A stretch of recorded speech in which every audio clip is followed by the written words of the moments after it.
Hai, saya Cikgu Selva Rani, boleh panggil saya Cikgu Selva. Saya bekerja di SJKT Ladang Banopudin yang terletak di kawasan luar bandar di daerah Batang Padang. Saya mempunyai pengalaman selama 16 tahun dalam bidang pendidikan ini.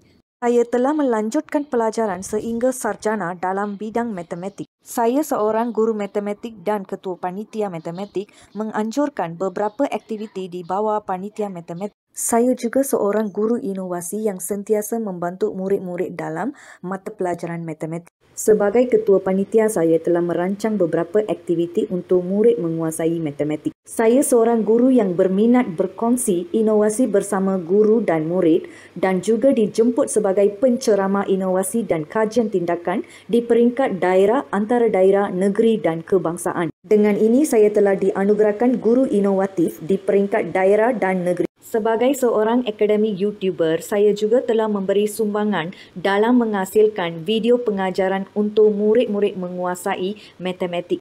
Saya berasa syukur kerana terpilih sebagai guru juara digital pada tahun 2021 dan Edufluencer Negeri Perak pada tahun 2023.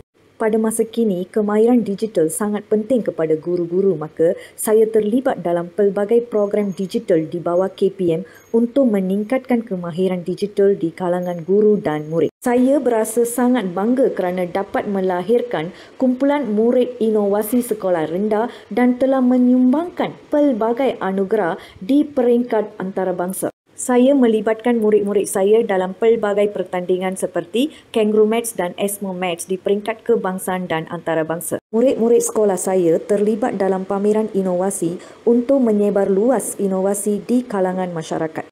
Saya juga memberi sumbangan sebagai juri inovasi di peringkat daerah, kebangsaan dan antarabangsa. Saya berminat membentangkan kertas kajian tindakan supaya dapat memahami masalah murid dalam PDP dan membantu menyelesaikan masalah murid.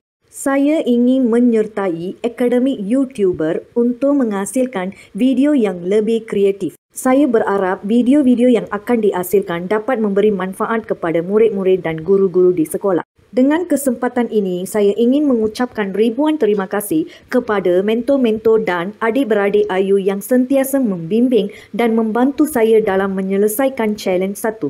Oleh itu, jangan lupa subscribe, like, komen dan share channel Cikgu Selva dan menantikan video pengajaran yang menarik daripada saya.